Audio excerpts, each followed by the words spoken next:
जटिल समस्या हो या भाग्य बाधा हो, व्यापार, नौकरी, शादी की समस्या, करियर की चिंता हो या वैवाहिक जीवन में हो सुख का अभाव, पाइए अपनी समस्त ज्योतिषीय तथा वास्तु समस्याओं का सरल, चमत्कारी, प्रभावशाली समाधान।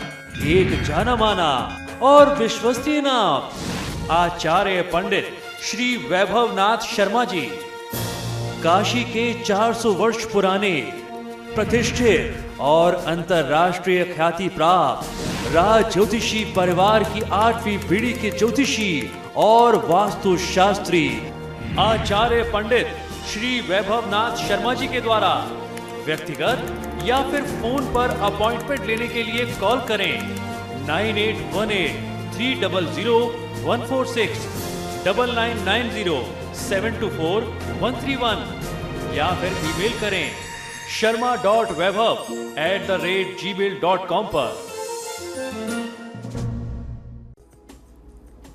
और चलिए अब जानते हैं आज का महा उपाय। जी बिल्कुल, आज के महा उपाय में हम लोग चर्चा करेंगे कि किस प्रकार अपने लिए आपको राशि रत्नों का चुनाव करना चाहिए। पिछले कुछ एपिसोड्स पहले भी हमने आपको रत्नों से संबंधित जानकारी दी थी। आज उसी क्रम को, उसी जानकारी को और आगे बढ़ा रहे हैं। हमारी कुंडली में अनिष्ट ग्रहों के प्रभाव को कम करने के लिए या जिस ग्रह का प्रभाव आपको कम प्राप्त हो रहा हो, जिस ग्रह का शुभ फल आपको कम प्राप्त हो रहा हो, उसमें वृद्धि करने के लिए उस ग्रह के रत्नों को धारण करने का परामर्श समय समय पर ज्योतिष शास्त्री जो हैं वो आपको देते रहते हैं। ज्योतिष विद्वान अपने यजमानों को परामर्श देते हैं।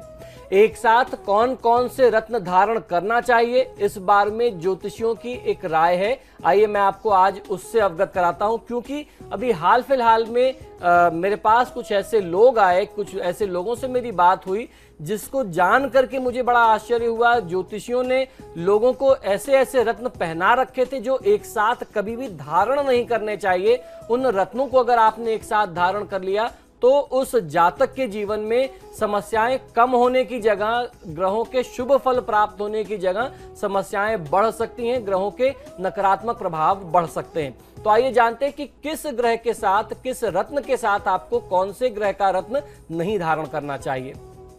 माणिक्य, माणिक्य जो होता है जिसे रूबी कहते हैं अंग्रेजी में, सूर्य का पत्थर है। माणिक्य के साथ नीलम यानी शनि से संबंधित कोई भी रत्न या राहु से संबंधित गोमेद, केतु से संबंधित लहसुनिया, ये दोनों तीनों पत्थर जो हैं, नीलम, गोमेद और लहसुनिया, धारण करना बहुत ज्यादा वर्जित बताया गया है। इसको आप माणिक्य के साथ नहीं पहन सकते, या यूं कहें कि मूंगे के साथ जो मंगल का पत्थर है उसके साथ भी इसको धारण करना वर्जित बताया गया। आप एक साथ इन सभी रत्नों को कभी भी नहीं पहन सकते। मोती के साथ हीरा, पन्ना, नीलम, गोमेद और लहसुनिया, ये वर्जित बताया गया है। मोती के साथ आप इन रत्नों को धारण नहीं कर सकते। मूंगा जो मंगल का पत्थर है, मूंगा पहनने के साथ साथ आप पन्ना, हीरा, गोमेद और लहसुनिया, इनको अगर आप धारण करते हैं तो निश्चित तौर पर आपको जीवन में कठिनाइयों का सामना करना पड़ेगा। ये आपस में रिएक्ट करते हैं, इससे आपका ही नुकसान होगा, ग्रहों का कोई नुकसान नहीं होगा। तो ऐसे में जातकों को इस प्रकार के रत्नों को धारण करने से बचना चाहिए। पन्ना धारण करने के साथ साथ मूंगा और मोती धारण करना ये बहुत ज्यादा वर्जित माना जाता है। पुखराज के साथ हीरा, नीलम, गोमेद वर्जित है। कई बार लोग नीलम पहन भी लेते हैं, लेकिन उसके अगर आप उसको वर्जित कर सकते हैं, आपके लिए बहुत आवश्यक ना हो, तो आपको वो बचाना चाहिए। यानी पुखराज के साथ आपको हीरा, नीलम और इस तरीके के पत्थर बचाने हैं। हीरा धारण करने के साथ साथ आपको माणिक्य, मोती, मूंगा और पुखराज नहीं धारण करना चाहिए, ये आपके लिए रिएक्ट कर सकता है। जब आप नीलम पहन रहे हो, शनि का रत्न नीलम, जिसकी सबसे ज्यादा महिमा लोग बताते हैं, नीलम को तो हर आम व्यक्ति धारण भी नहीं करता। कहते हैं नीलम को सर के नीचे रख करके सोना चाहिए, आपको शुभाशुभ फल क्या होगा वो स्वप्न में मिल जाएगा। तो नीलम के साथ माणिक्य, मोती, पुखराज वर्जित बताया गया है। इसके साथ साथ आपके लिए मूंगा नीलम के साथ वर्जित बताया गया है। गोमेद के साथ साथ माणिक्य, मूंगा और पुखराज, ये तीनों रत्न वर्जित बताए गए हैं। लहसुनिया, जिसे केतु के लिए, जिसे अंग्रेजी में कैटसाई कहते हैं, केतु के लिए धारण किया जाता है। लहसुनिया के साथ माणिक्य, मूंगा, पुखराज और मोती, ये चारों रत्न वर्जित बताए गए हैं। और साथ ही हमारे साथ कॉलर भी लगातार जुड़ते जा रहे हैं। बीकानेर से हमारे साथ कॉलर विक्रम जुड़ चुके हैं। विक्रम, पूछिए आप क्या पूछना चाहते हैं आचार्य जी से। हाँ पंडित जी नमस्कार। जी नमस्कार, बताइए। हाँ साहब, मैं विक्रम का पापा जी बोल रहा हूँ इधर से। जी बताएं। मेरे ये लड़के की मतलब क्या है कि जन्म तारीख है 16/5/87। जी मैं 8:45 शाम को जी इनकी मतलब क्या है कि शादी के ऊपर आते हैं, लेकिन शादी का कोई संजोग नहीं बैठ रहा है। जी बिल्कुल। देखिए, जातक की जनपत्रिका के अनुसार बृहस्पति की महादशा में राहु की अंतर्दशा चल रही है।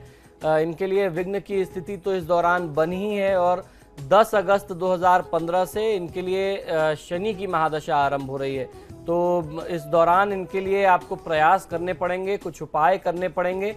जब तक आप उपाय ना करें तब तक इनके कुंडली के हिसाब से सफलता प्राप्ति के, खासतौर पर विवाह के लिहाज से, विवाह के दृष्टिकोण से सफलता प्राप्ति की स्थिति कम है।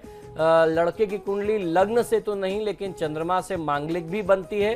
तो ऐसे में मंगल दोषों का निदान करके और मांगलिक कन्या का चयन ही आपको करना चाहिए।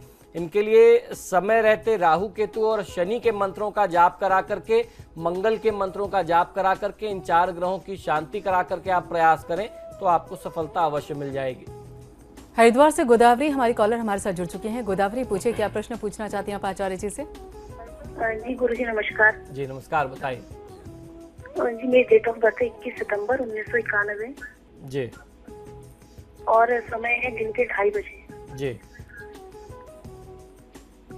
मुझे अपनी शादी के बारे में जानना था कि आईएएस ऑफिसर से होगी या फिर कोई इंजीनियर, मैकेनिकल इंजीनियर, या फिर कुछ ऐसा अगर करना चाहे तो। देखिए, आपकी जन्मपत्रिका के अनुसार बृहस्पति की महादशा में शनि की अंतर्दशा चल रही है। जहां तक आपने आईएएस ऑफिसर से शादी की बात पूछी है तो ऐसा योग तो नहीं दिखाई देता है।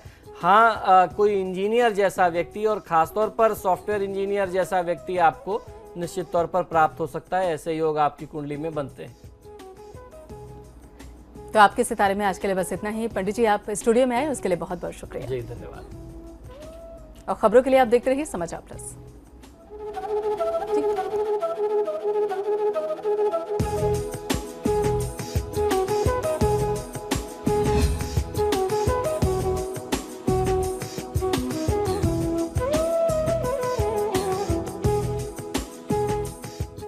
जटिल समस्या हो या भाग्य बाधा, हो व्यापार, नौकरी, शादी की समस्या, करियर की चिंता हो या वैवाहिक जीवन में हो सुख का अभाव, पाइए अपनी समस्त ज्योतिषीय तथा वास्तु समस्याओं का सरल, चमत्कारी, प्रभावशाली समाधान। एक जाना माना और विश्वसनीय नाम, आचार्य पंडित श्री वैभवनाथ शर्मा जी। काशी के 400 वर्ष पुराने, प्रतिष्ठित और अंतरराष्ट्रीय ख्याति प्राप्त राज ज्योतिषी परिवार की 8वीं पीढ़ी के ज्योतिषी और वास्तु शास्त्री आचार्य पंडित श्री वैभवनाथ शर्मा जी के द्वारा व्यक्तिगत या फिर फोन पर अपॉइंटमेंट लेने के लिए कॉल करें 9818 300 146, 9990-724-131 या फिर ईमेल करें sharma.vaibhav@gmail.com पर।